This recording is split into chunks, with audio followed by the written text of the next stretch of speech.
Hey there again, Space Makers. I'm Daniel C., your host, and I'm joined by the ever-wise Matt Bain. And we're the Space Makers, helping you make space for a meaningful life by doing less, not more. This season, as you know, is about the fracturing of our attention and how to reclaim your focus. Here's a spoiler alert, it involves less time on TikTok. Big thanks to our sponsor, Bulk Nutrients, who support your health, fitness and well-being, proudly making quality supplements more affordable right here in Tasmania. The Space Makers with Daniel C. and Matt Bain. Hey, welcome back everyone. This is Daniel C. from the Space Makers, and we are talking about the fracturing of our attention and why we can't concentrate, but more importantly, how we can regain our focus. I'm really excited. Today we're going to talk with my good friend, Dr. Julia Verdouw, who is a doctor of sociology, but will share her personal story about struggling with tinnitus and what she's learnt about focusing and paying attention to what really matters through the challenges of having that experience. And I like this quote from author Winifred Gallagher. She says, "Your life is the creation of what you focus on and what you don't." So we're going to talk about that. We're going to talk about how we can actually shape our perception of the world by shaping our attention, how we can actually change what we focus on and therefore experience life beyond our circumstances. So I'm excited about this episode. And as always, I'm here joined by my space-making friend, Matt Bain. Hey everyone, hey Dan. Matt, we start each episode by feeding back on some of the practical challenges that we put forward in the last episode. Can you remind our listeners what we were meant to do? Or can you remember yourself? Yeah. I can remember what I did, and that's a strong start. But what do we ask people to do? We ask people to engage for 1 hour in a high-quality leisure activity. And do you remember our rough definition of what constituted a high-quality leisure activity? Well, for the sake of the audience, no, I can't remember. Can you explain again? Okay, Matt? great. Yeah, so for us, a high-quality leisure activity was something that you weren't getting paid for, so it wasn't part of your regular gig or income stream.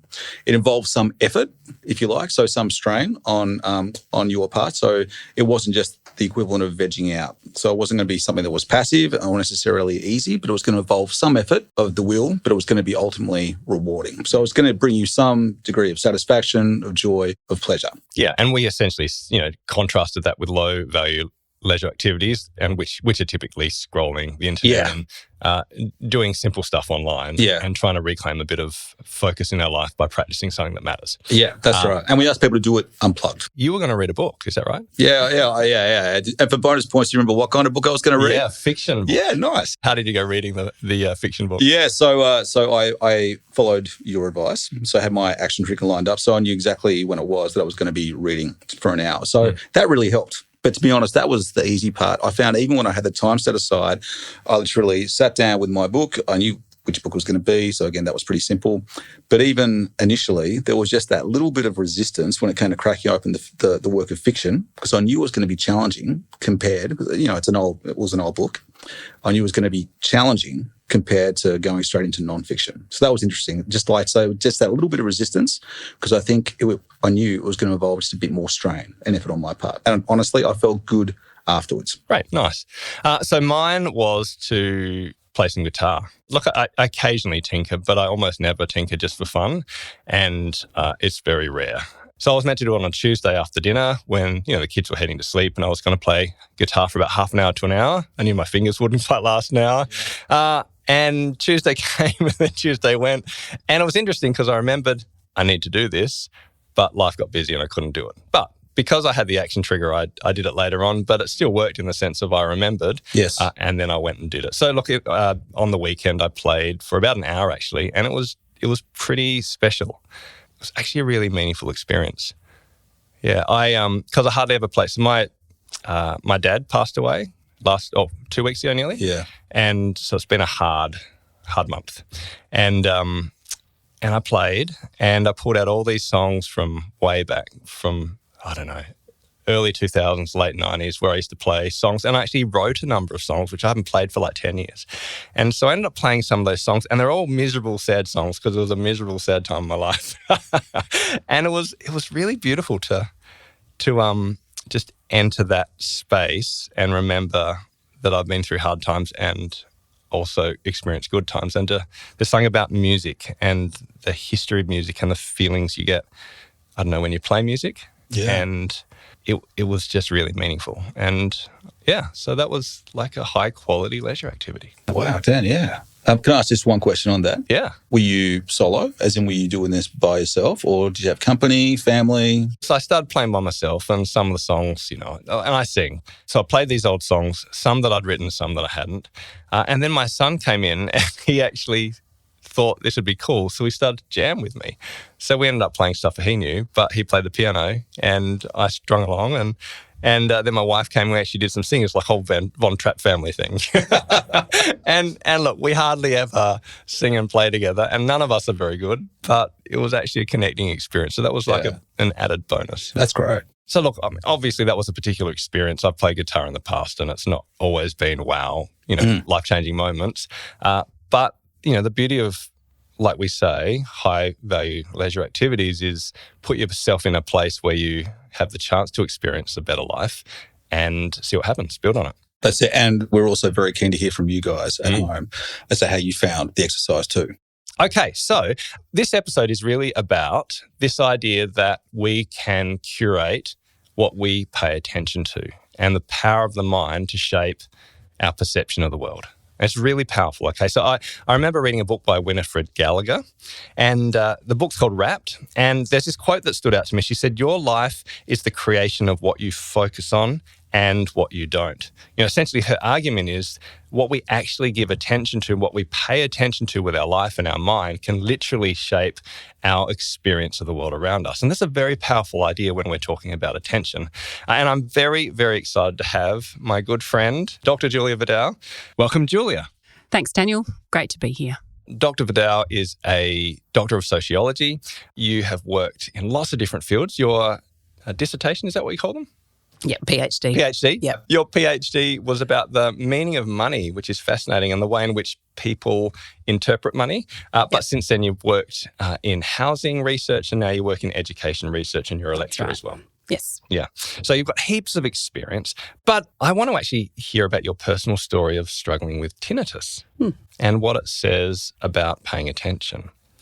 So I read your early manuscript for a book that you've written, soon to be published, called The Valley of the Shadow. And it's a collection of poems written after your husband passed away from a heart attack 2 years ago. The poetry is raw and it's beautiful and it's about grief, but also about joy and about finding life in that particularly the first year. And each poem has some prose or an explanation of the poetry afterwards. And so I read one of your poems and the prose about tinnitus, and it was like, wow, that speaks volumes into what it might look like to focus our mind and shape our attention. So I would love, if you don't mind, reading this out. And because it's yet to be published, this is the first time you'll have anyone hear it. Absolutely. Thanks, Jill. Thanks, Dan. So I have tinnitus. Tinnitus is a high-pitched noise in my head that sometimes I can hear over my car engine. Can be very distressing, and it worsens in times of stress like acute grief. It's like an unwanted, ever-present distraction. But over time, tinnitus has taught me in a very visceral way that what I listen for and what I choose to perceive is exactly what I'll hear. It's like the noise of the attention economy and its whitewashed politics, social media, religious debates and endless scrolling, linking and buying. The high-pitched irritant of tinnitus demands to be heard in my head above all else. It grabs perpetually from my attention. It doesn't have to be like this. To habituate with tinnitus is to slowly develop the habit pattern of hearing life outside of its incessant high-pitched demand, to unlearn the siren song of its presence. In doing so, I am slowly learning to first hear the wind, the car engine, the song and the sea over and above the noises inside my head. Habituation takes noticing. It takes practicing attunement to the softer and far less demanding presence of life all around me. Beautiful words. Thanks for writing them and speaking them out. So what is tinnitus? Tinnitus is it's a high-pitched noise or a ringing inside your head. It can be like not just a ringing, it can be a whooshing or a roaring sound. It can be different for different people. Sometimes for me it feels a bit like a tap's turned on and it's like a washing kind of sound, but the constant sound for me in my head is it's a high ringing noise. So does it come and go, or like could you hear it now, for example? Yes. Absolutely. It doesn't come and go. I think that the definition of tinnitus is that you have a ringing or a loud noise in your head that it lasts for more than 6 months. So you kind of have had to have it for 6 months for it to be kind of called or named tinnitus. But yeah, for me, one day that high pitched noise came and it never went. Okay. So that's a very significant challenge.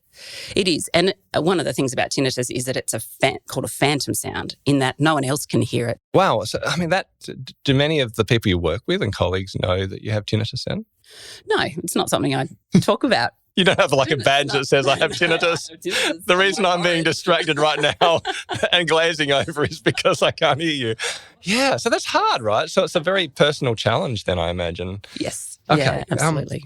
So tell me about, I mean, you've got this beautiful line here that habituation takes noticing. So habituation sounds like managing tinnitus because it can't be cured, at least in your case. Is that correct? No, there are different kinds of tinnitus. So people have it for different reasons. It's symptomatic of something going on. Usually, it's not a disease in and of itself. It's often symptomatic of something else. So it can be things like autoimmune disease or ear damage. If you're a musician, that's probably a little bit more common than the rest of the population, perhaps. Yeah, there's a number of different things that it can be caused by. But you haven't been offered a treatment, so this is something that you need to work out how to live with as opposed to fix. That's right. Is that because correct? for most people, there's no cure. Yeah, okay. So, which is, a little bit distressing in and of itself when you have this high-pitched noise and you think, I cannot live with this high-pitched noise, like that needs to go away. And that actually one of the things that works and is most effective for tinnitus sufferers is what's called tinnitus retraining therapy, or TRT. And tinnitus retraining therapy is it's a combination of counselling and sound therapy. So the counselling side of it is around retraining your mind to unhear the tinnitus. Well, that makes sense because, in our last episode, Matt and I talked about neuroplasticity and that what you do on a regular habitual basis increases the pathways in your brain. And so that makes sense if you're constantly shaping your attention and putting your focus on something which is distressing and a constant noise, well, then that will increase and emphasize the significance of that in your life. Yes. Yeah, that's right. So that's hard. And practically, maybe just one or two examples of how that negatively affected you at that time. Well, yes, it affected me in a number of different ways and across time. So first of all, the first, couple of months in particular were really difficult because it was just getting used to hearing that sound. So it would just constantly draw attention to itself because I was constantly drawing attention to it, thinking, oh no, it's, it's not going away. It's still not going away. The next morning, it's still not going away. And actually, for a while, it did dominate. It dominated my days. And I found it very hard to think of anything else. The other thing with tinnitus is that it worsens in times of stress. So there have been periods of time, like when Michael passed away, that it really worsened. And so it felt like it was louder. And in that time too, I've had to really work hard to not let it dominate my days. So we're talking about attention and how you can actually shape your attention. Yeah. What have you done to help you walk through this challenge? So on the back door of my chiropractor's offices, there's a sign as you walk out the door that says, where your attention goes, there your energy flows. Something like that. It's really a bit like naff. But having tinnitus has really given me a way of understanding that in a really embodied way. So the most direct work that I've done around tinnitus and retraining my own thought patterns around it has been to just the kind of almost moment by moment work of understanding and being conscious of my thoughts, particularly the negative thought patterns and the anxiety, and being really aware of what that does to me and how it raises my anxiety. And even for me doing the research around knowing that you can do retraining therapy, knowing that you can unlearn to hear was a positive, hopeful thing for me. Can you give me an example of what do you say to yourself, or what are you actually doing inside of your head to retrain your story and to reinterpret this for yourself, to accept it? So particularly it's in the quieter times when it's just sort of blaring and your mind is just trying to take you there to that noise the whole time. I will often think things like, just get back to what you're doing. Focus on what you're doing. Okay, so you're concentrating on the task or the relationships or the things that matter. Yep. And that is helping you make the noise take a backseat. That's right. There is a life going on all around me and I just need to focus on that. I just need to pay attention to what it is that I want my life to be about, to learn to be grateful for the things that I have, to learn to see beauty in what is around me, in what I'm doing, what I want to do, the meaningful things that my life holds. You know, one of the things that I often try and do is listen for things outside of my high-pitched noise, like birds or even the sounds of the traffic or the sounds of other things going on, or I'll put a bit of music on to help mask it sometimes. That works too. Wow. So instead of it being about me and what I see and hear, you're paying attention outside of yourself and also to the things that matter to you. Yeah. The reason I felt this was such a helpful, powerful conversation for all of us isn't just because we're going to suffer from tinnitus, but I think the same is so true for all of us. I mean, I mentioned my father passed away a few weeks ago and, you know, my mind is like I've just been grieving and I've had anger and sadness and loss and disappointment, you know, and a whole lot of feelings and emotions all at the same time. But I'd just been for a bike ride and I just bought a Valhalla ice cream, choc chip, you know, it's just beautiful, peppermint choc chip. And there was this beautiful vista around me and I was in a gorgeous place. And so I just remember thinking, okay, I can choose what I pay attention to in this moment. And so I said, okay, I won't pay attention to my grief right now. I'm not repressing it. I'm just saying this is not the moment. Yeah. And I just enjoyed the ice cream. And it was a really beautiful just moment. And the funny thing is, as I did that, I still felt sad. Like the emotions were in me and I there was a sadness as I was practicing thankfulness, but it changed my day because I chose to pay attention to what I needed to pay attention to and focus outside of myself and my own grief and experience. So I think it's relevant for just managing our life, not just tinnitus. Would that be fair to say? Yes, absolutely. I think tinnitus has taught me a great deal about my own life and about the stories that I tell myself. You know, a good example is exactly what you've just said. And for me, 2 years ago, my husband died suddenly. It was, you know, a huge shock to me and my girls. There are things that happen to you and then the stories that you can write about it. And I think what tinnitus has done is helped me with some of those stories that to recognise when I'm writing a story that doesn't have to be written in my life. Can you give me an example of that? Yeah, so I remember the night Michael died. He died, was pronounced dead at around 10 o'clock at night. And I remember going to bed, you know, a couple of hours later.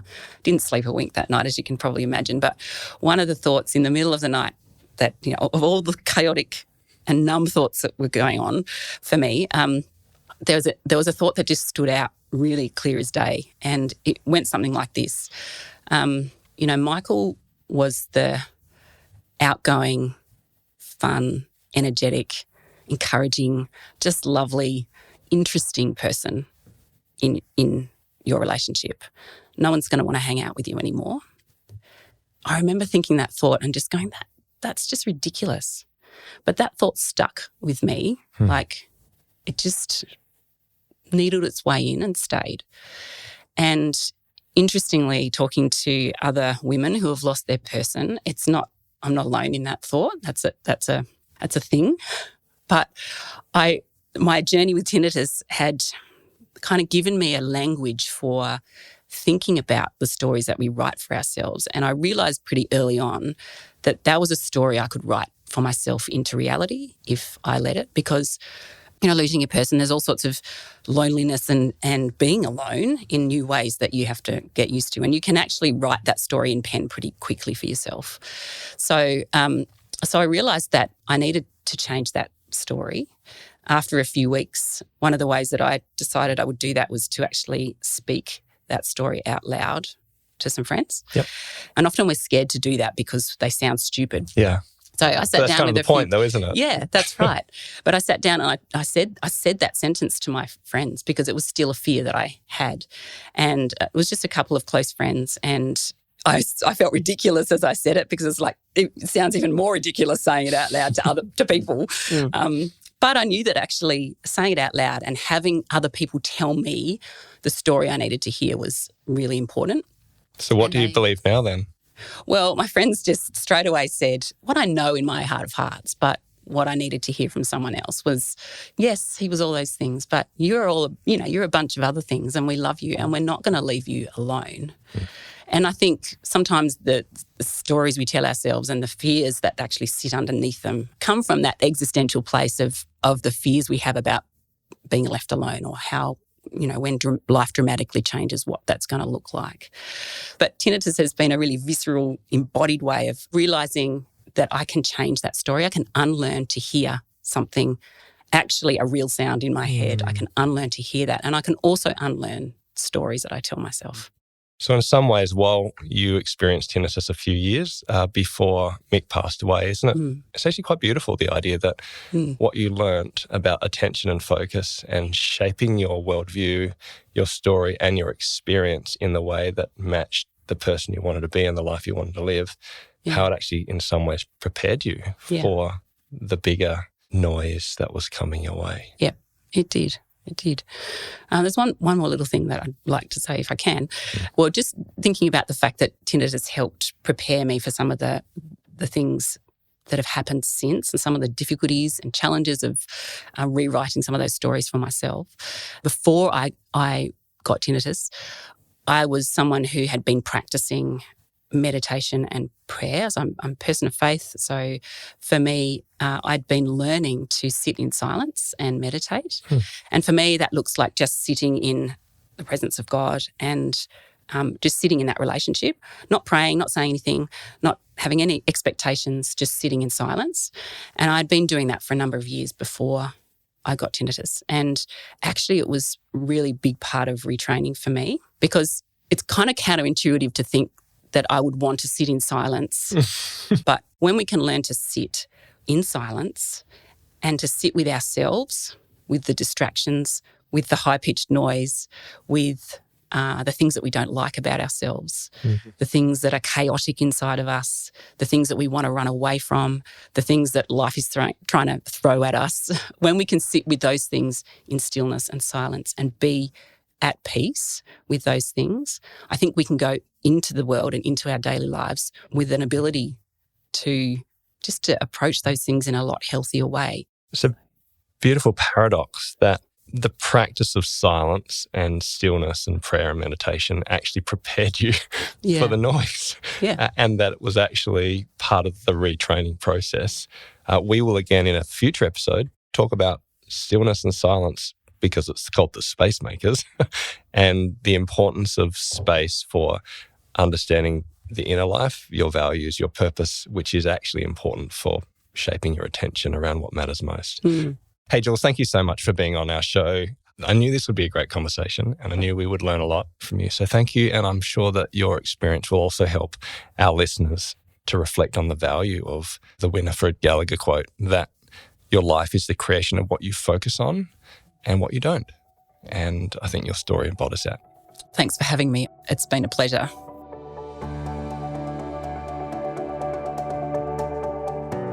Oh, wow. We talked about lots, Matt. What were your impressions or thoughts from what Jill said? Yeah, very, very grateful. I hadn't heard most of that story. One big takeaway for me, getting back to our theme of attention, is that her story, I think, points out that when it comes to directing your attention towards something, so curating it, doing it out of almost pragmatic reasons, so just trying to avoid, say, some pain or some suffering or some boredom, just trying to turn some unpleasant feelings down, in the long run, that won't be enough. what I heard her say is that the main motivation, the why, if you like, the greater why behind where she directed her attention was values-based. And that seemed to really inform where and how she directed her attention. So we need to get practical and we need to help us actually find ways to do stuff about this. So Jules mentioned a couple of times there, getting clear on her own thinking with friends and the importance of broader community and also the value of family and helping raise a family. So the challenge for this week is that we'd like you to select three important people in your life who you have good, meaningful relationships with and who you know would value and benefit you giving them a bit more attention. So informed attention. So we'd like you to, again, think of three people and come up with a way to make them feel attended to and valued over the course of the week. So, treat them as the individuals that they are. Yeah, and it's very powerful. But write people's names down and then just give undue attention to them this week, more than you would normally do. Yeah, it's a beautiful opportunity. Even if you can't think of three people, even to pick, one or two, but just don't stalk them. That would be creepy. But, hey, every day I'm giving you a box of chocolates and some flowers. You want to do it in a way that they're actually going to appreciate and value. That's probably the criteria. Yeah, make sure you know them. Otherwise, it would be weird. But no, seriously, write down three names, work out what might it look like for them to feel like I've cared for them and given them appropriate attention, and then do it. Yes, yeah. Do something, text them, give them a phone call, have coffee, maybe buy flowers. Do you know what I mean? Shout them out to a beer. Whatever it be, it's a great way to start to embed your values in a fresh way. Yeah, sounds good. Hey, so next week I'm really excited. We are going to talk about the science of attention. We're going to talk about the bottom-up and top-down attentional systems and how we can retrain our attentional muscles. And we're going to introduce the framework that we've been working towards, which is about how can you actually make space and put into practice changes to live your best life and to focus on what really matters. So that comes next week. I'm excited, and hopefully you'll join us then. Yeah. Until next time, make space.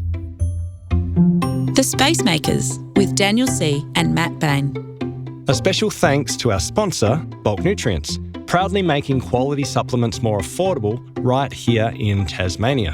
You can enjoy a 5% discount on protein powders and health supplements at bulknutrients.com.au. Just enter the coupon code SPACEMAKERS for a discount on orders over $45. If you'd like to support this podcast, there are plenty of ways you can do so. Share an episode with a friend, leave a review, or subscribe to our blog post at spacemakers.au.